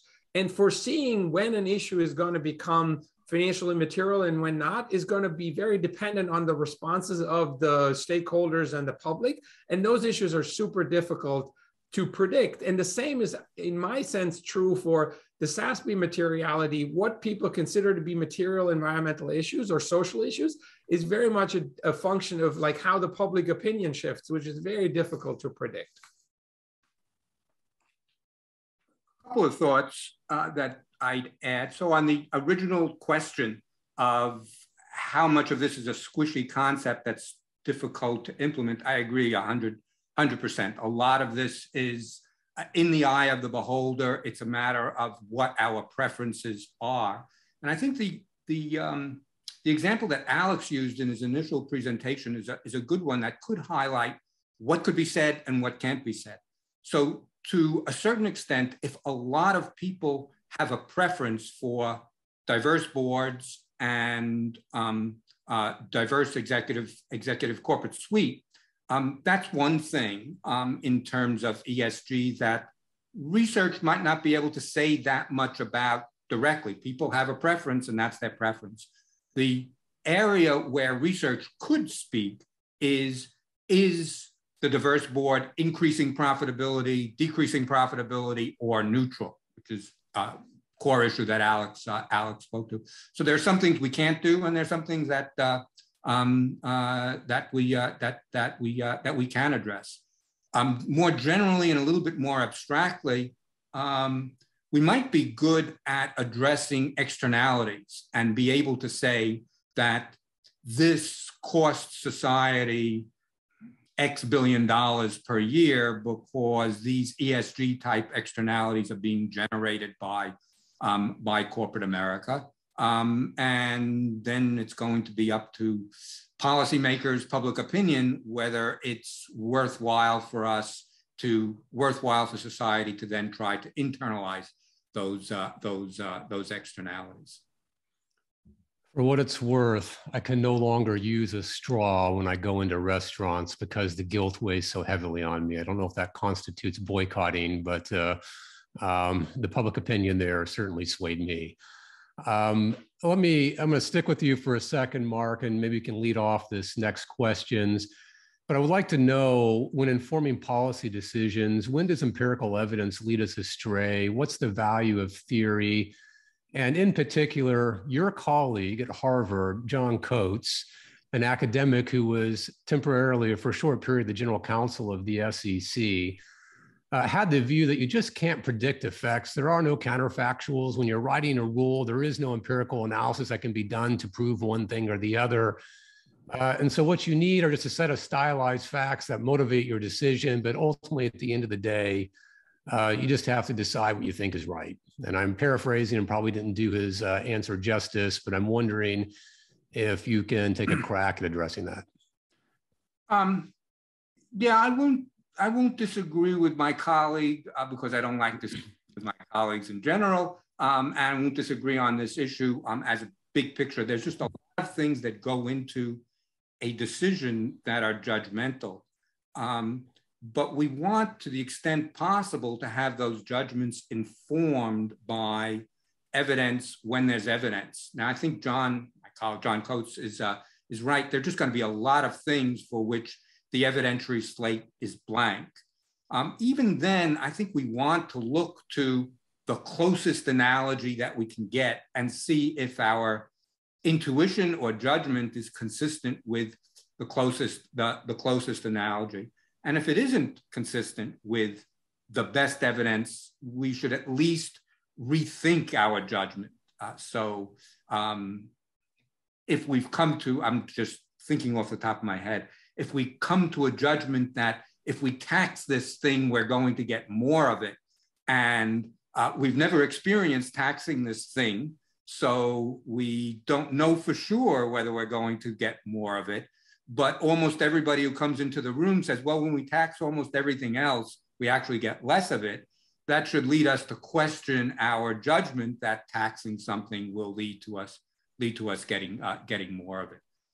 So, in just a slightly different way of saying the same thing, I think what John is right to point out is, let's not think that we're going to get, in the best of all worlds, evidence that tells us exactly what to do. And it's just a matter of connecting the dots. We're always going to be making jumps and leaps, but we should inform ourselves before making the jump and leap that a similar jump and leap has led us to where we want to go. So maybe your simple example kind of illustrates, getting the direction right in a comparative static versus getting the level right and knowing how big of magnitude would be that you might want to estimate empirically. So Christian, do you have anything you want to add? Yeah, I mean, I think in terms of, where empirical evidence leads us astray, I want to connect this back with my depth comment earlier. I think it's important to recognize that our best evidence at times comes from very specific settings. Right. So because causality is important to policy, it's important to, research and the journal publication process. And so in that sense, we are trying to push harder on that causality margin in our research. But I think the trade-off is, as a result of that, we often end up in answering sort of very specific questions or general questions in a very specific context. And what we got to be careful is then when we try to generalize from that setting to another setting or a broader question. And so that, in my mind, is where we got to be careful, and where empirical evidence could lead us astray, because it comes from, let's say we found a setting in Germany that allows us to do a quasi-natural experiment on a particular question, but then we're having a policy question that is in France or in the US. And then the question is, are the institutional factors really the same? Do we expect a similar response?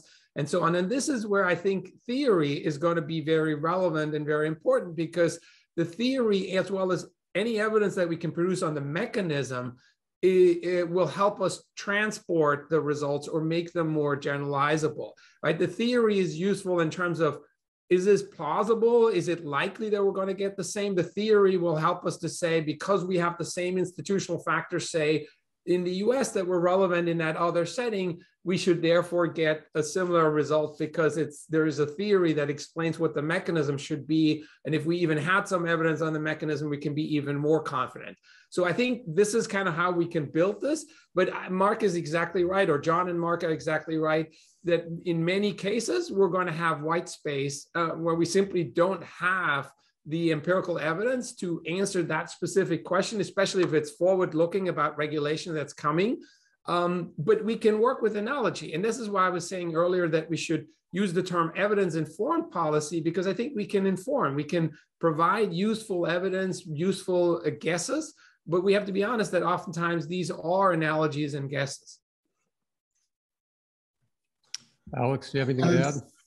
Yeah, so sometimes you actually don't even need evidence or theory models, you just need economic logic. So some of the misunderstandings about these issues are so basic that they can be dismissed just with economic logic. And let me once again share my screen. I really appreciate going last on these things. It gives me a chance to prepare. So this is on the short-termism issue that Mark highlights. It's great that his book's come out. I've read it. I highly recommend it. So this is an article in Harvard Business Review by Roger L. Martin, one of the most influential management thinkers. He's like number 5 in Thinkers 50. And he says, well, long-term capital is more valuable than short-term capital. He argues that you should not be allowed to sell shares. Let's try to have sort of loyalty shares, because if you're selling shares, you're taking it back. But actually, if you sell shares, you're not depriving a company of capital. You can only sell shares as somebody else buys. So the whole idea that if you're selling your shares, that's like really, really bad for the company because you're taking it back, that's nothing to do with it, right? The liability side is not necessarily going to be affecting the asset side. That's something which is really basic and misunderstood. Similarly with share buybacks, one of the big arguments which William Lazonic makes is he says, well, 90% of net income goes to share buybacks. It's not used for wages. But net income is already after you deduct wages. So that is a completely nonsensical comment. It's like saying the kids didn't have anything to eat, the plates are empty. Well, the plates are empty because they've already eaten out of the plate. So some of these things are actually, there's so strong misunderstandings that even just using economic logic and arguing, well, how do share buybacks work and how do dividends work and how does it work when you're selling shares? You're not actually depriving capital. It's not like boycotting as a customer where you would deprive them of capital. That is sometimes sufficient to hopefully rebut some of the illogical arguments that are made. So that's a nice segue. Another question that I have here about what are the limits of disclosure regulation in solving issues of public interest. And market regulators like the SEC, they're not merit regulators. They don't tell the market what to do. They try to regulate through making disclosures that allow the assessment of risks and for market participants to guide corporate behavior. And so I'm wondering if anybody has any thoughts on the limits of disclosure regulation. And one of our chat questions, so I'll start with you, Alex, is there's a new proposal by the SEC to increase disclosure over share buybacks. So without getting the details of that proposal as a general matter, does increasing the level of disclosure about share buybacks, is that a good thing? Will that help us resolve some of these issues? And in general, how far can we get with just better disclosure? I think before looking at any solution, you want to look at, well, what is the problem to which the solution might be a remedy? So in medicine, diagnosis precedes treatment. And so I think we want to first look at, well, are share buybacks bad for companies or for society to begin with? And actually the evidence here, and Mark was alluding to this, is far less unambiguous than you think, right?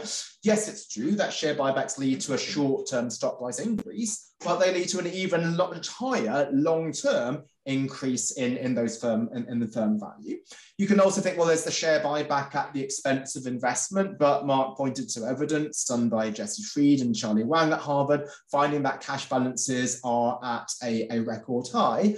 And then if you look at some of the basic arguments against buybacks, which is like 90% of net income goes to buybacks, well, again, that doesn't make sense because wages are already deducted when you get to net income. So I would look at a lot of the evidence on share buybacks. It's much more nuanced than one might think. There's academic academic evidence, a number of papers that I referenced in my Harvard Business Review article on that. The UK government commissioned me to do a study in the misuse of share buybacks. I would have had every incentive to claim that there was a smoking gun and to be lauded as the person who found this malfeasance, but we actually found there were no cases in which companies in the UK used share buybacks to boost CEO pay. So I'm not even sure what is the problem to which this might be a solution. So Christian, I know you've already answered some of this in your previous remarks, but is there anything additional you want to say on how disclosure can help academics evaluate or society solve some of the ESG climate type issues that are persistent today? Yeah, I would have a couple quick thoughts, and I want to connect this with some of the things that Mark was also saying earlier about the carbon tax. So first of all, I think one reason why disclosure regulation is so popular as a tool and has become very popular in the last decade or so is because I think there is a perception out there that it is somehow more benign than more traditional command and control regulation. Right? I think we've learned that with traditional regulation, there's unintended consequences, so we got to be really careful. And so there is the idea that, well, with disclosure, you're asking firms to disclose, you're not telling them what they should be doing. And so that sounds more benign. And I think there's another reason why it's popular that has to do with disclosure regulation is politically expedient because it's very hard for other people to oppose transparency. Like transparency is often viewed as inherently a good thing. And so it's hard to sort of oppose it, and so therefore easier to push something through, and then you can tell your constituents, look, we've done something. But I think what research has shown is that disclosure regulation does come with side effects, and it has unintended consequences. It needs to be analyzed carefully, just as any other regulation. One example of this or two quick ones. One is the drain-off study in the JPE on healthcare report cards that looked at whether it was a good idea to have these surgery outcomes or mortality rates reported by hospitals for cardiac surgery. And they found that while there were some improvements to the procedures and so on, that on net, it was actually not beneficial because the doctors were more reluctant to operate on the sickest patients. And the problem, of course, was that with these surgery report cards, that people were not able to evaluate how sick the patients were on the way in. And so then that made the physicians very careful to take on the very sick patients. But as an outcome for a policy, that's obviously not what we would want to have. My colleague Thomas Rauter has a nice paper on extraction payments by mineral exploration companies, and he shows how there can be reallocation to companies that are not under the regime. So one of the things that I think we've learned is that uneven regulation, especially if we just impose it on the public companies, but not on the private ones, that can lead to unintended outcomes. And so in my mind, being aware of these unintended consequences and studying them carefully is very important. And this is where research can help. And it shows the limits of disclosure regulation. If we're driving change, in my mind, we should also think about like who gets to decide what change we're driving. And so in a way that we need to come back and ask, is the SEC, for instance, the right institution to drive change in certain environmental or social policy issues? And then the final point on the limitation that connects with Mark's earlier comments is take the mandatory greenhouse gas emissions, which are a textbook externality. And as Mark nicely sort of explained, this is where I think the response should simply be a carbon tax, right? We want to impose a Pigouvian price on firms. What we've come to realize is that that's not feasible in the near future. By feasible, I mean politically not feasible. And so people pushing for disclosure. And we have studies that show that people reduce the greenhouse gas emissions or companies reduce the greenhouse gas emissions, but we have no idea whether that's any close to what the Pigouvian price would be. And we have no idea whether disclosure is actually the right tool or how it performs relative to the carbon tax. And in my mind, that is what an important question we should be asking. Christian, I think that's also a nice segue into how can academic researchers change their behaviors in a way to make their work more accessible by policymakers and more usable, because I think many academics would agree a carbon tax would be a much better solution than a lot of the proposals that are otherwise being advanced, particularly a lot of them having to do with subsidies, and governments are notoriously bad at picking winners and losers. So I'm wondering if we can shift a little bit and share some of our views on how we think researchers can make their work more policy accessible. And there are some questions in the chat about publishing in the top journals. And also there's a question by an anonymous PhD student that asks, what should they be focusing on?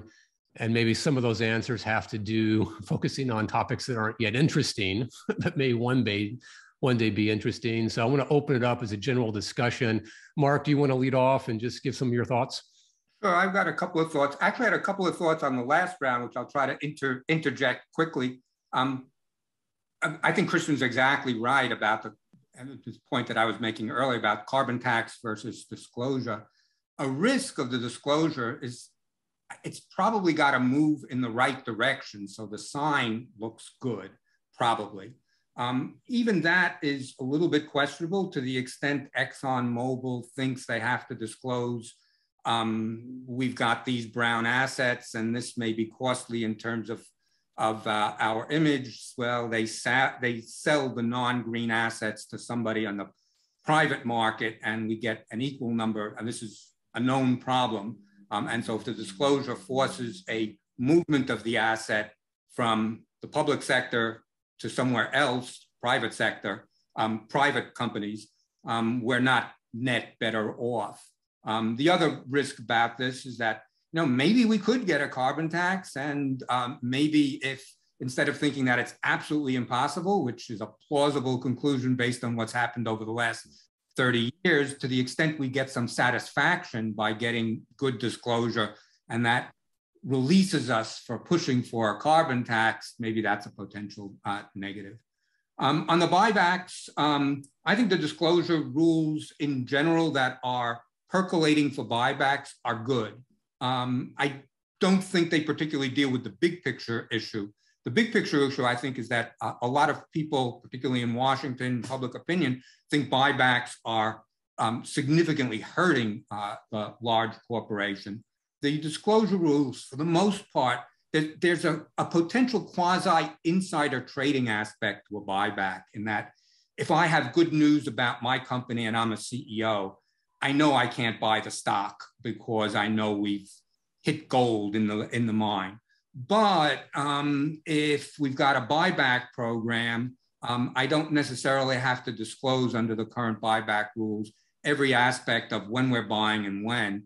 And there's a good basis for the extreme version, which isn't in the rules, would be to, my company announces we intend to buy back and will buy back this amount of stock over the next week, so the market can make its judgment as to whether we're making any of our decisions based on proprietary information. On the things we can do, some of this has been discussed before, is the professional rewards, particularly among finance people and economists for doing this public work, are limited. This isn't true among low school academics. We get at least a social reward, and people are looked at with greater respect because they've gone to Washington and come back intact. So part of this is just norms. One of the issues is publication. Is to a certain extent, distilling something for a policymaker involves going through the existing research and evaluating, does it tell us a story about what we should be doing, shouldn't be doing, or what the costs are?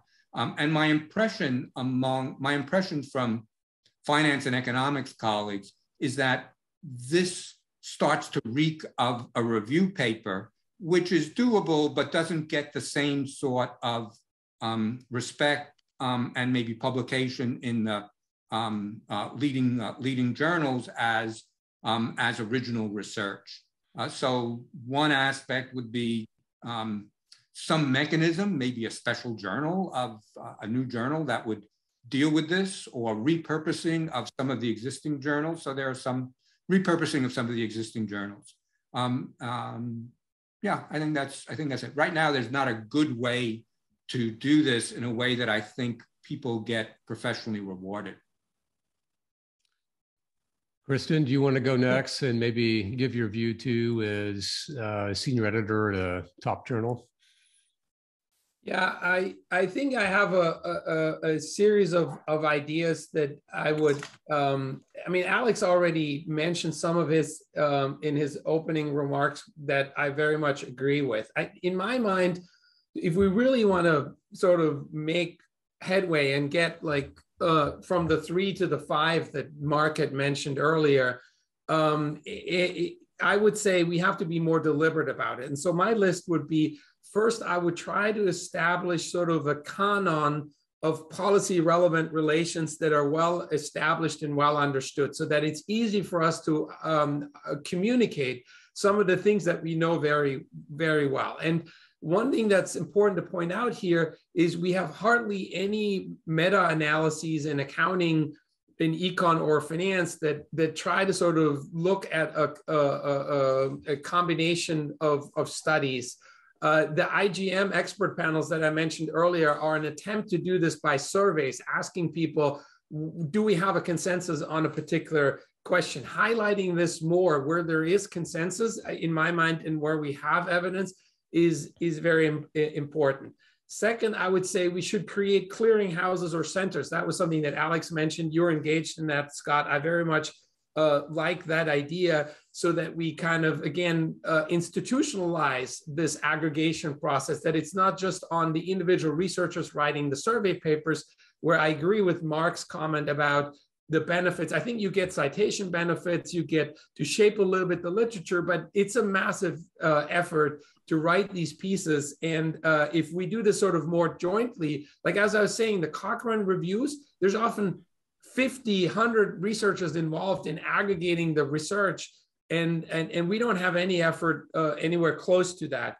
And the next thing I would say, we need probably more replications and stress tests of existing findings to get sort of more depth and reliability of the literature. Here again, Ivo's efforts in finance are something that stand out, and I think Jar has been trying to do a little bit on that dimension, at least fostering the debate around it.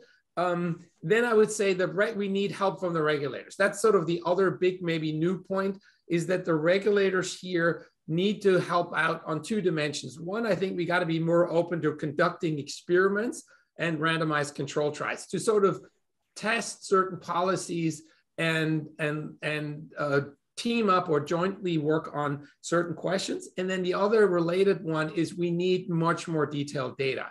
And one of the things that I've proposed before is that I think we should often write rules that come with certain data keeping requirements for the companies, where they would then randomly get tapped to provide this information to the regulator, and the regulator would make it available to researchers under some NDA that would allow us to look at this. And so think about it like a rule change that the SEC has. It's at a very, the data we get to study at the end is firm level data. It's at a very high level, and it aggregates thousands of transactions for the firm. But only a few of these transactions were implemented, were affected by the rule. And so we don't get to see that. We need to parse this out with some clever design.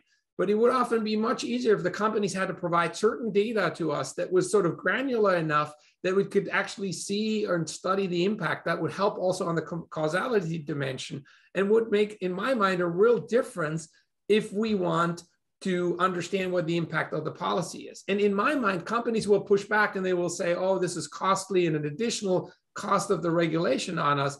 But in my mind, we can't have it both ways, right? We can't be on one hand, be really worried about regulation and the negative consequences of regulation, and then on the other hand, not being willing to study it carefully. Christian, thanks. And I'll just note before I go to Alex, there's been a few more disclosure questions asked in the chat. If you want to answer, type them in for everyone as we go through this, or we can circle back if we have time. But Alex, in your answer, I just want to point out that I'm a huge fan of what you do on LinkedIn. In fact, one of the charts that you showed, I think, was just a post that you did on LinkedIn, which is you take sound bites from papers and show the key results, and you make them very widely accessible to the general public outside of the typical ivory towers of academia. So I'm wondering if, and your thoughts on what we could do better, if you can talk about one of the questions in the chat about social media and disseminating thoughts and ideas from academia.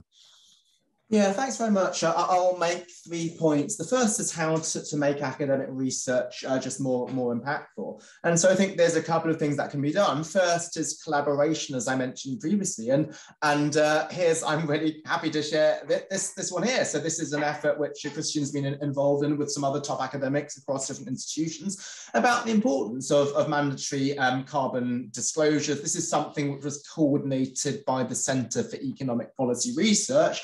And it's not only that they put something on SSRN, they also wrote an article which went into Vox EU. So there are increasing platforms which are influential among practitioners. So Vox EU might be one of them, the UNPRI, there's the Harvard Law School has their corporate governance forum. And these things, yeah, they do take some time to write, but I think the potential impact of this could be quite high in having an influence. Some of the posts that I do on LinkedIn are unashamedly sort of taken from the NBER Digest. So the NBER Digest does a great thing in terms of summarizing some great working papers there, and I will base my posts on these NBER working papers just led by those digests. So I do think there are channels that we can use in order to try to make the work influential.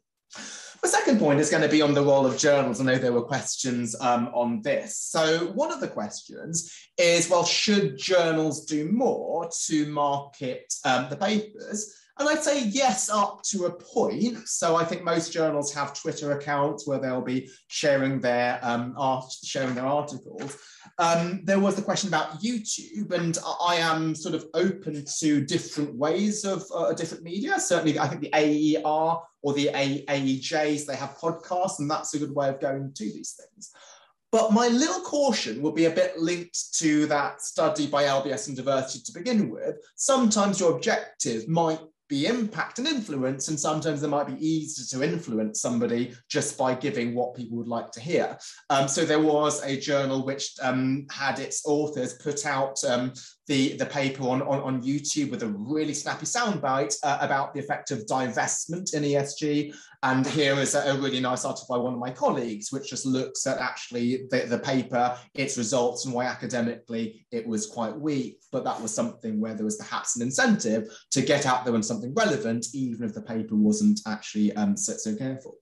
In terms of survey papers, and I take the point about Schleifer and Vishny in 1997 being really relevant, but back then we didn't have as many outlets for surveys. Now we have some great outlets. So I think Sheridan's on the list. He's the editor of Foundations and Trends in Finance. And so that is a great outlet for survey papers. We have the Annual Review of Financial Economics. We have the handbook. So what we do at the Review of Finance is we do some survey type papers, but they're more forward-looking to try and inspire future research. So one paper we had was David Yermak's paper on blockchain. That was before blockchains became large, but we will do things more forward-looking rather than retrospective, because there are already some great outlets like Foundations and Trends in Finance to do that. The final thing is, well, how do we reward this? And we've talked about different ways to reward things. And I also mentioned how if you are a senior faculty, can we try to put at least some weight on this in tenure decisions? Yes, research should absolutely be the biggest thing. And while we might disagree as to whether it should be 5% or 15% on impact, clearly it should be 0%. But one final thing I'll say is that these are things which are just really interesting to do, even if there is no impact on your academic sort of standing or whatever that is. It is just fun to do research which has relevance, right? Why have over 50 people given up 2 hours to come on this panel? Maybe to get some research ideas, but because you want research to have impact. And I think, yes, in an ideal world, we would have perfect evaluations which internalize these things. But even if the world is not ideal, there's the intrinsic benefit of the work that we are doing, and also get lots of fun out of sharing the work done by other colleagues in the profession on LinkedIn, and then other people say, oh, it's great, academic research is cool, it's relevant. And so that's why the recent talk that I gave and I alluded to, called The Purpose of a Finance Professor, is actually there's certain things that we can do for intrinsic reasons just to grow the profession's pie, even in the absence of some explicit rewards. Great. We are right up against the top of the hour, and I just want to do a soundbite finish, thinking to the next generation of researchers and PhD students in particular. If you had one piece of advice to a PhD student picking topics, what would it be? How to do it? Or did I stump the... Yes, so I would just say do what you're passionate about. So often what people do is they'll think about, well, what is relevant right now? What are the special issues that journals are publishing in? What are the job market stars doing? But there is a time to build, and so I referred to this earlier. And so some of the things that you might be working on right now, which might not seem important, might become important in 5 or 10 years' time. So what you work on is basically your life, or at least your working part of it. The academic process is difficult, right? You get papers rejected many, many times. You're going to get a harsh discussion, harsh referee report. And so, yeah, clearly importance does matter. Clearly, is it sort of something that people are caring about? But I also do think, is this something that you are really passionate about? And is it something that you want to spend 5 years working on? And hopefully, just like ESG was not popular 15 years ago and it is popular now, it might also become influential down the line. I just got a buzzer on my phone saying to stop. So I want to thank all the panelists for a terrific discussion. Thank everybody who joined the session to listen in, for taking the time to do so, and look forward to the next time we get to have a discussion like this. Thanks all. Thank you, Scott. Thanks, Alex and Mark. This was great. Thanks very much, everyone. Thank you.